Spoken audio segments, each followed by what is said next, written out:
komentar, pertanyaan nanti setelah Dr. Jamri menjelaskannya. Baik, untuk mempersingkat waktu, kami persilakan Dr. Jamri untuk presentasi hari ini. Ya, terima kasih Dr. Sofyan. Assalamualaikum warahmatullahi wabarakatuh. Selamat pagi dan salam sejahtera semua. Oke, hari ini Rumah Sakit Kabupaten Nunukan memberikan penyuluhan tentang kesehatan, yaitu mengenali stroke lebih dekat. Kebetulan pada tanggal 29 Oktober kemarin, bertepatan hari Minggu, itu adalah hari stroke sedunia. Jadi semua dokter saraf se-Indonesia dan sedunia itu memperingati hari stroke sedunia. Kenapa perlu? Nah, nanti kita akan tahu bahwa zaman sekarang itu stroke adalah pembunuh nomor 2 sedunia. Di Indonesia dia pembunuh nomor 1. Ya, jadi pada pagi hari ini minta waktu sebentar, kami menyampaikan tentang mengenal stroke lebih dekat. Oke, lanjut. Sekarang pertanyaan, apa itu stroke? Orang kadang ingin tahu apa itu stroke. Nah, stroke adalah suatu keadaan di mana ditemukan tanda-tanda klinis yang berkembang cepat. Dia tiba-tiba, ya, berupa defisit neurologi atau kelainan neurologi. Ya, contoh gerak sebelah kiri atau kanan, sebelah kiri atau sebelah kanan badan itu adalah defisit neurologi, vokal maupun global.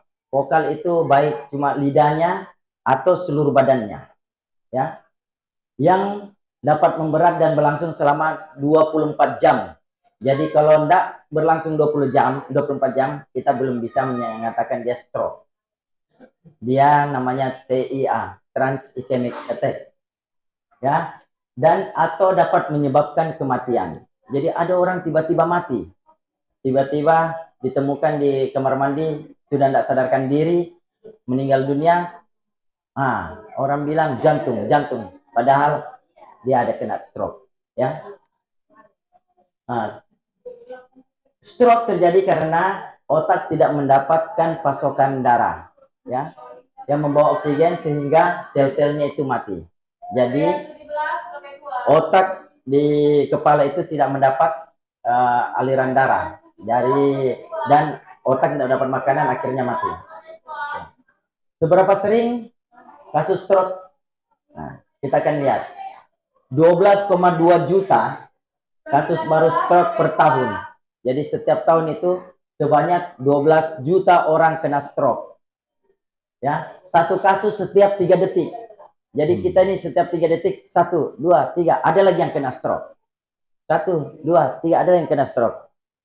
Nah, tahun 1999 itu dari 6 orang 1 kena stroke. Tahun 2016 ini 4 orang pasti kena stroke. Nah, jadi 60% terjadi pada usia kurang dari 70 tahun. Jadi dulu orang bilang orang tua baru kena stroke, sekarang tidak. Biarpun muda ya. Terus penyebab utama ini dia. Stroke itu penyebab utama disabilitas di seluruh dunia. Jadi penyebab kecacatan di seluruh dunia yang pertama itu adalah stroke. Kalau orang sudah kena stroke, siap-siap untuk cacat, ya. Penyebab kematian kedua dunia. Jadi orang menyebabkan kematian ini stroke nomor 2 sedunia. Dan kejadian stroke meningkat 50% dalam 17 tahun terakhir. Ya. Oke, lanjut.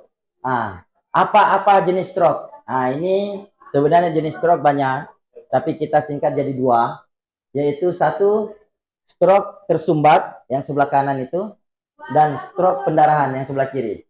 Jadi kita bisa lihat pembuluh darahnya kalau yang tersumbat. Di sana kita lihat yang di atas ini, ya, tersumbat. Ini yang pecah. Jadi pembuluh darahnya akan pecah di dalam, maka darahnya akan. Kalau di CT scan kita bisa lihat Pendarahannya warna putih, kalau yang infak itu warna hitam. Inilah jenis stroke yang kita bisa bedakan secara singkat. Lanjut. Apa saja faktor resiko? Nah, faktor resiko di sini ada yang bisa dimodifikasi dan ada yang tidak bisa dimodifikasi. Ini yang tidak dapat dimodifikasi, yang pasti akan kena. Apa itu? Di usia 55 tahun ke atas. Jadi kita kalau sudah usia 50 tahun, nah siap-siap sudah. Kalau memang dari mudanya sudah kehidupan tidak sehat, maka siap-siap kena stroke. Yang kedua adalah jenis kelamin. Jenis kelamin yang terbanyak sekarang adalah pria. Tapi dinunukan kena stroke itu kebanyakan wanita. Ini di dunia ya. Jadi di nunukan ini kebanyakan kena stroke adalah wanita. Yang ketiga adalah ras, ya, warna kulit atau etnis. Ini terutama pada ras hitam. Ya, mungkin pekerja keras ya. Nah, terus yang keempat itu adalah genetik dan riwayat keluarga. Jadi stroke ini diturunkan. Kalau ada keluarga kita kena stroke, kita akan siap-siap dia kena stroke ya. Dan riwayat stroke sebelumnya. Ada orang mengatakan, "Dok, kalau kita sudah kena stroke, Dok, dibilang 40% lagi akan terkena ulangan." Benar. Karena orang yang tidak pernah kena stroke itu 50% akan terkena stroke. Kalau sudah kena stroke, 40% akan berulang. Ya, lanjut. Nah, inilah kebiasaan-kebiasaannya. Peningkatan tekanan darah, obesitas, penyebab faktor risiko semua ini.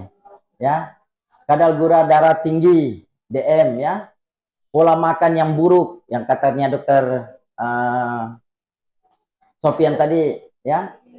Kolesterol yang tinggi, gangguan fungsi ginjal. Ini yang masih bisa dimodifikasi ya. Tekanan darah masih bisa nggak diperbaiki dong? Masih bisa. Obesitas, kegemukan masih bisa dikasih langsing, masih bisa. Ya, gula darah tinggi masih bisa disembuhkan, masih bisa. Ini masih bisa dimodifikasi. Terus polusi udara, merokok juga faktor risiko terjadinya stroke. Konsumsi alkohol dan aktivitas yang kurang. Jadi kalau kita cuma makan tidur di rumah, siap-siap akan terkena stroke. Oke, lanjut. Sekarang apa saja tanda-tanda stroke?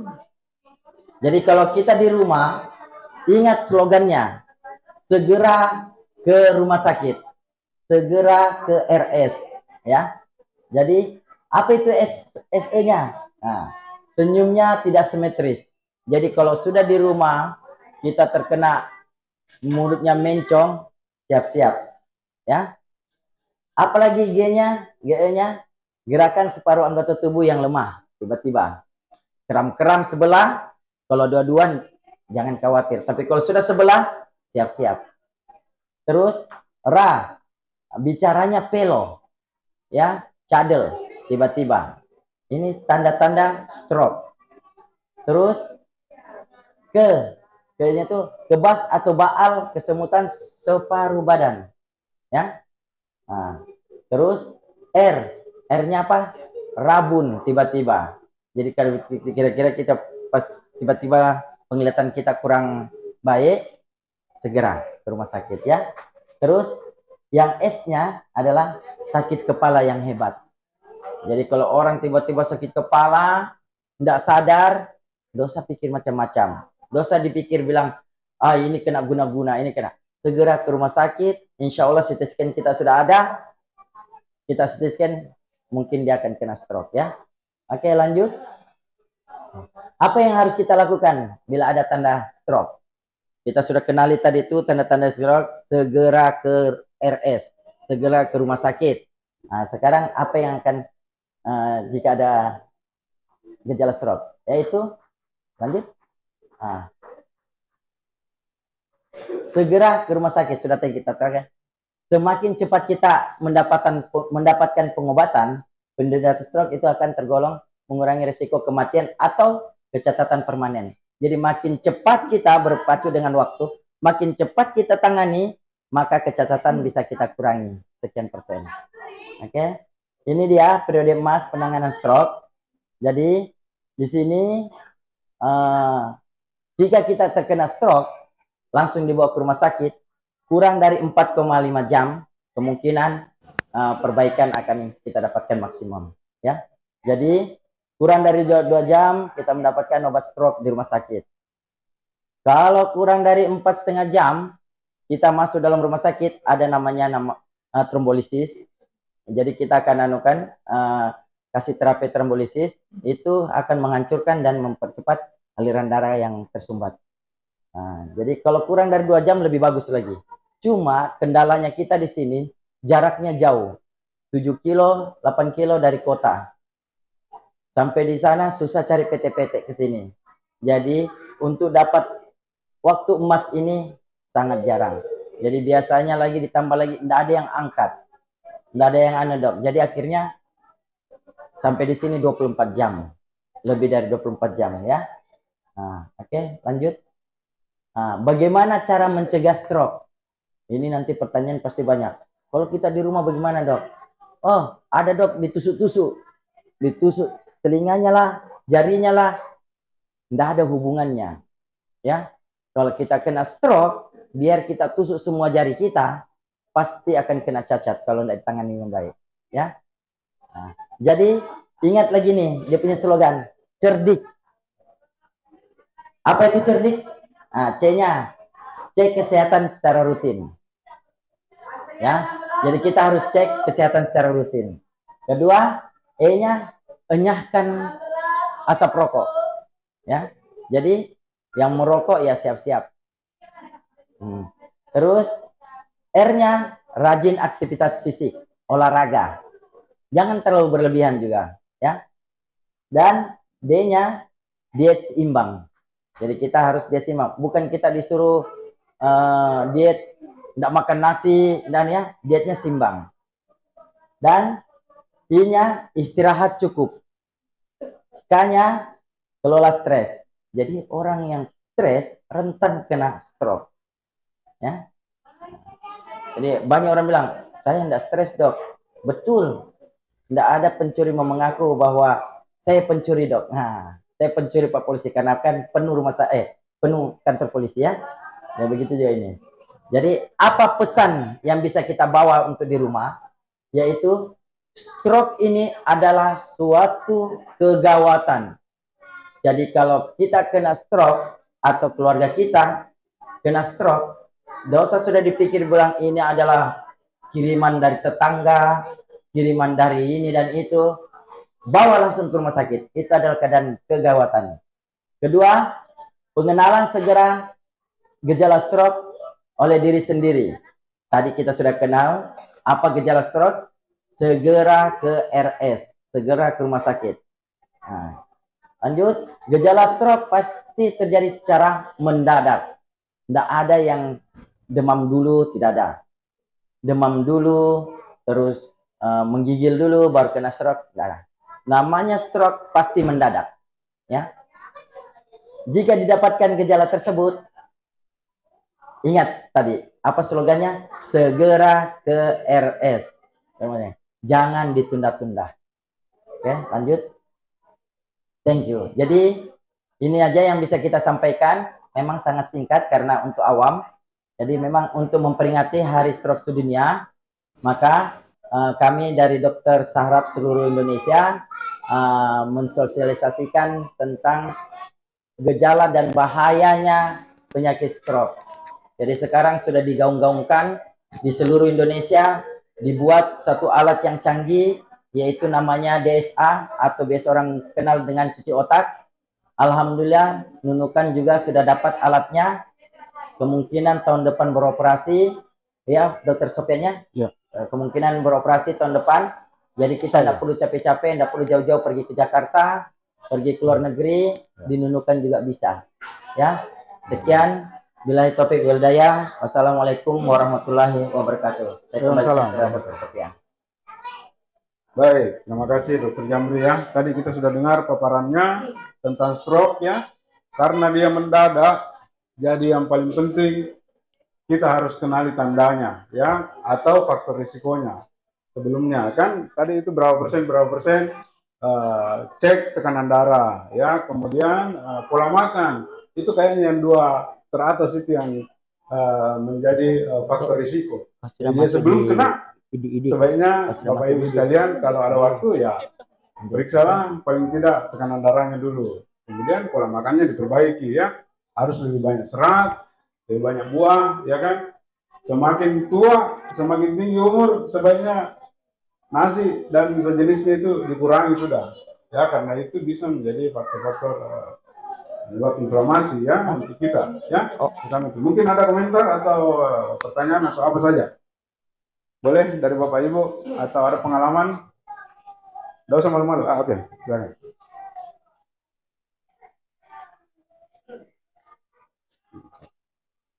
Mumpung ada narasumbernya. Ya. Ya.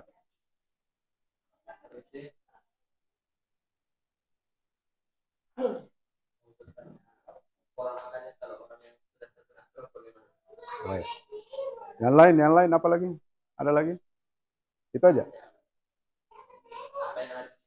Oh begitu. Sudah? Apa lagi? Ah, ya, sudah. Ya. oke. Ya. Oke, sudah? Oke, terima kasih. Jadi mungkin bukan setelah dia stroke, ya, lebih bagus sebelum, ya. Nah, itu mungkin seperti Nggak itu. apa-apa, biar. Baik, terima kasih. Oke, terima kasih pertanyaannya. Kalau kita sudah kena stroke, apa pantangan makanan? Banyak orang bilang jangan makan daging. Ya, tidak. Kita butuh makan daging. Yang tidak boleh adalah kuahnya. Contoh, kalau kita makan coto, Karena banyak garam. dagingnya sedikit, kuahnya banyak. Nah, kenapa? Kuahnya itu yang banyak mengandung garam, rempah-rempah, ya. Jadi bukan kuahnya yang dimakan, dagingnya harus dimakan, ya. Jadi makan daging boleh, ya Pak, ya. Yang tidak boleh kita makan, musuhnya daripada orang kena stroke itu biasanya garam, ya. Apakah itu garam berupa pasir atau yang biji-biji? Yang penting kalau masak kurangi garam. Jadi hambar dong, ya. Mau diapa daripada kena stroke yang kedua. Terus olahraga apa yang harus kita lakukan? Ya, olahraga yang terbaik itu adalah jalan kaki. Ya, jalan kaki kalau bisa jalan cepat. Nah, jalan cepat itu adalah olahraga yang paling terbaik, baik untuk jantung, otak, dan seluruh tubuh, otot-otot. Cuma biasanya orang nggak ngerti jalan cepat. Jadi jalan kaki, bukan lari. Ya, nah, jadi jalan kaki. Jangan bertenis meja, bertenis lapangan. Wah, nanti kena stroke lagi kembali, ya. Jadi itu olahraga-olahraga yang kita akan lakukan, yaitu paling terbaik adalah jalan kaki. Ya, jalan kaki saja, jalan kaki. Berapa banyak? Minimal sehari 1000 langkah. Ya, 1000 langkah. Ya, oke. Nah, jadi ada lagi pertanyaan berikutnya? Baik, masih ada lagi, ya. Jadi cuma dua yang bikin kita masalah, garam sama gula. Itu aja, tidak ada lain. Dan cuma dua juga penyakit infeksi dan penyakit metabolik. Cuma dua saja, tidak ada lain. Dalam golongan semua penggolongan pasti di situ. Ya, oke. Ada yang lain lagi? Ini ada ini.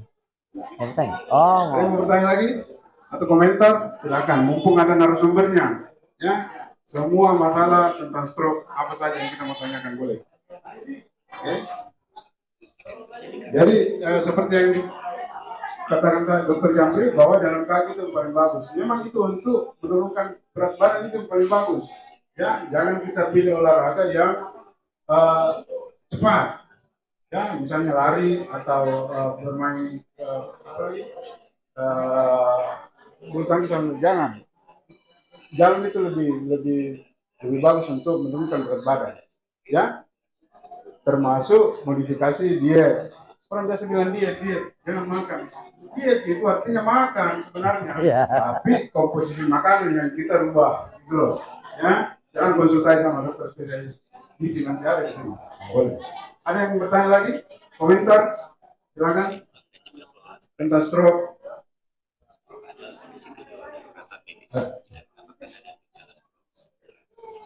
Mau minta tolong menjelaskan pertolongan pertama kalau kita kena stroke. Iya. Pertolongan pertamanya bagaimana kalau ada keluarga kita yang kena stroke? Terima kasih. Baik dok, sudah dikomunikasikan. Jadi ini video sebelum saya menjawab, ini video kita bisa untuk umumnya. Jadi otaknya kekurangan oksigen akhirnya mati. Ya. Kita bisa dengar dulu ya. Dan berujung pada kematian sel otak. Kerusakan sel otak yang terjadi karena tidak mendapatkan pasokan darah yang membawa oksigen selanjutnya disebut sebagai stroke. Stroke merupakan penyebab utama disabilitas di seluruh dunia dan juga penyebab kematian kedua di seluruh dunia, dan kejadian stroke dilaporkan meningkat 50% dalam 17 tahun terakhir. Semakin lama kita menunda penanganan, maka semakin banyak sel otak yang mati dan gejala klinis akan semakin berat. Lalu, bagaimana tanda dan gejala stroke? Tanda dan gejala stroke disingkat dengan segera KRS, yaitu senyum tidak simetris, gerak separuh tubuh melemah, bicara pelo, kebas atau bahas separuh tubuh, rabun, pandangan tiba-tiba kabur, dan juga sakit kepala hebat yang muncul tiba-tiba. Bagaimana mencegah stroke? Pencegahan stroke dikenal dengan istilah cerdik, yaitu cek kesehatan secara rutin, rajin aktivitas fisik, istirahat yang cukup, hindari asap rokok, diet seimbang, dan juga kelola stres. Stroke adalah kondisi kegawat daruratan medis. Jika terdapat tanda dan gejala stroke, segera ke rumah sakit terdekat. Oke, sudah dapat jawabannya Ibu?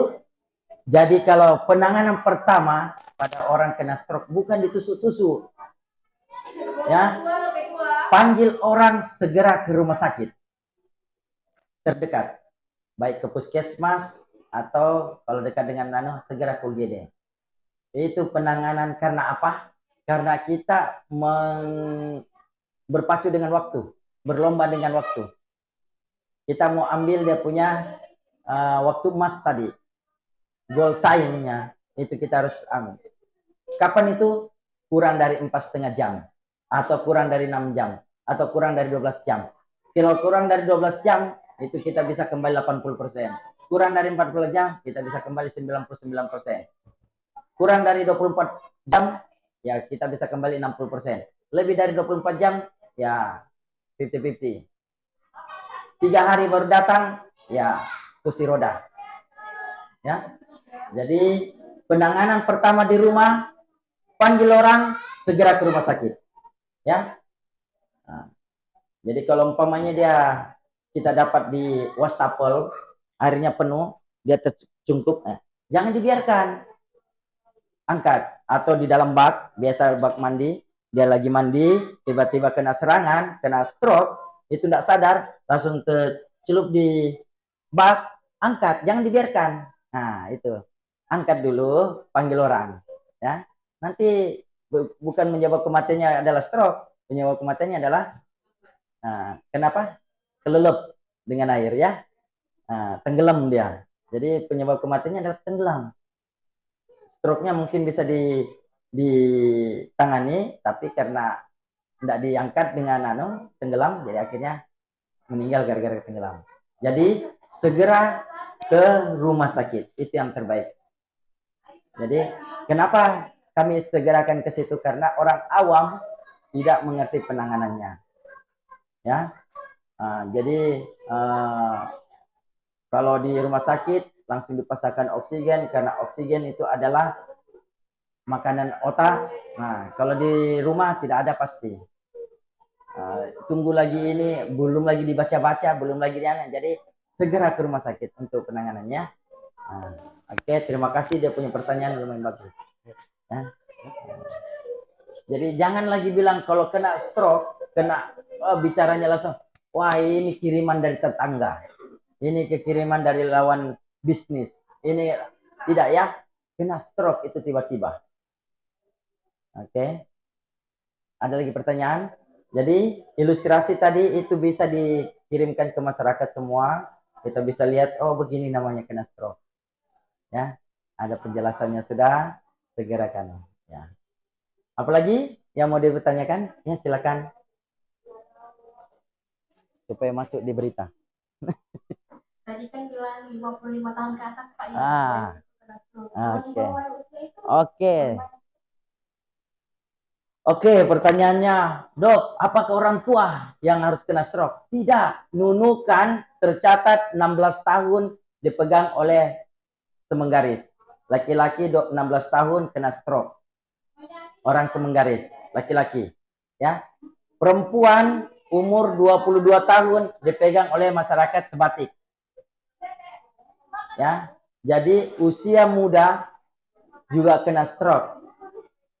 Di sini dinunukan belum kita lihat bayi ya. Tapi kalau di Wahidin, Rumah Sakit Makassar, itu bayi pun kena stroke. Bayi. Ya. Jadi umur sekarang sudah tidak. Dia bilang, ada apa-apa dok, aku baru umur 30 tahun. Kan 50 tahun ke atas yang kena. Tidak. Kita pun umur 30 tahun ke atas akan kena. 30 tahun ke bawah juga kena. Ya. Nunukan itu dipegang oleh masyarakat Semenggaris umur 16 tahun perempuan. Laki-laki. Kalau yang dari Sebatik itu perempuan umur 22 tahun. Jadi umur di bawah dari 30 tahun kena juga Ibu. Ya. Apa bisa penyebabnya? Itu tadi. Ada faktor yang bisa dimodifikasi, ada faktor resiko yang tidak bisa dimodifikasi. Nah, yang tidak bisa dimodifikasi itu ya mau di apa ya? Kalau umpamanya kita usia lebih tua, ya. Kalau yang bisa dimodifikasi, penyakit gula, hipertensi, itu semua faktor resiko yang menyebabkan stroke. Bagaimana cara mencegahnya? Cegah, hindari faktor resikonya. Insya Allah kita akan terhindar dari penyakit stroke. Oke? Bagaimana Ibu? Ngerti? Jadi jangan bilang umur saya baru 30 tahun dok, berarti masih bisa bebas 20 tahun. Tidak. Ya. Besok, lusa, kalau kita tidak menjaga itu tadi faktor risiko, insya Allah kita akan terserang stroke. Oke. Ada lagi yang mau bertanya? Silakan.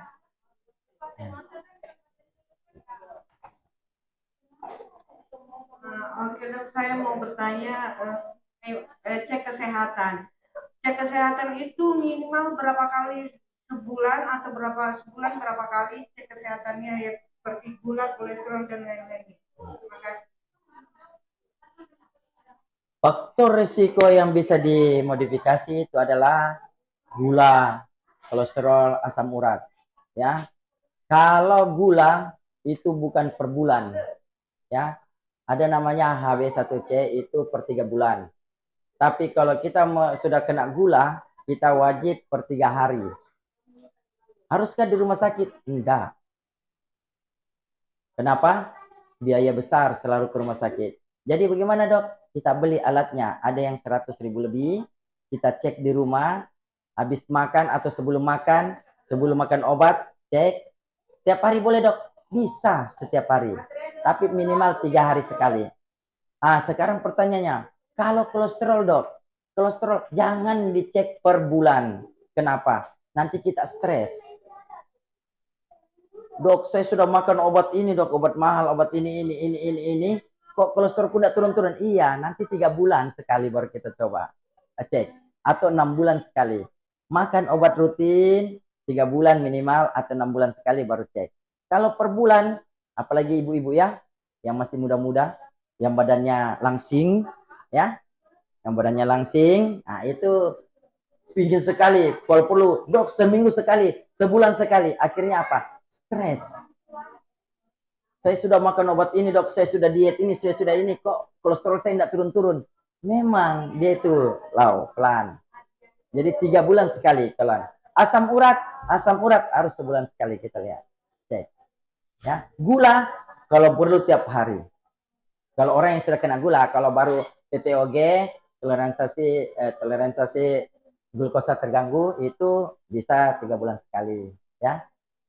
Nah, jadi kalau gulanya sudah 400 ke atas, itu mau makan cek, mau suntik cek. Nah, jadi ada memang di rumah kita itu lebih ringkas. Ya. Gimana? Ada lagi yang mau bertanya tentang stroke? Jadi istilah saya selalu mengatakan begini, kalau orang sudah kena stroke itu dua yang harus dihadapi. Apa itu? Kalau bukan kursi roda, balik papan. Ya, jadi stroke ini betul-betul sangat menakutkannya. Karena apa? Karena penyebab kecacatan nomor 1 sedunia dan menyebab kematian nomor 2 sedunia. Ya, jadi jangankan orang Indonesia, orang Asia, orang Eropa pun takut dengan stroke. Ya, nah, bukan cuma kita. Tapi kita punya slogan di sana, jadilah lebih hebat dari stroke. Ya, jadi kita harus lebih hebat. Bagaimana cara kita bisa lebih hebat dari stroke? Gampang, yaitu kenali tanda dan faktor resikonya. Ya, kalau kita sudah tahu faktor resikonya, hindari, insya Allah kita terhindari dari stroke. Itu lagi apa? Nah, kenali dan cegahlah risikomu. Jadi itu saja. Risiko kita yang paling penting untuk dihindari ya. Kalau kita, bagaimana cara menghindarinya dok?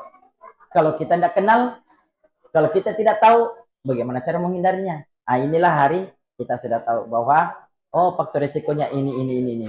Itulah yang kita harus hindari. Ya, oke. Kalau sudah tidak ada pertanyaan, saya kembalikan ke Dr. Sofian selaku humasnya Rumah Sakit RSUD Nunukan. Kalau masih ada pertanyaan, silakan. Masih ada yang mau komentar? Stroke? Nah, tadi kita sudah panjang lebar ya, dijelaskan tentang stroke, risikonya, bagaimana cara mencegahnya, bagaimana kalau kita menemukan kasusnya, ya sudah sangat banyak menerima informasi ya Bapak Ibu sekalian. Masih ada yang komentar? Terutama jangan stres, itu juga faktor risiko sebenarnya. Ya, termasuk gaya hidup terutama. Oke, masih ada? Masih ada yang komentar? Ya. Kalau sudah tidak ada ya, kita terima kasih atas perhatiannya Bapak Ibu sekalian. Kami tutup bila itu walidaya. Assalamualaikum warahmatullahi wabarakatuh. Waalaikumsalam warahmatullahi wabarakatuh.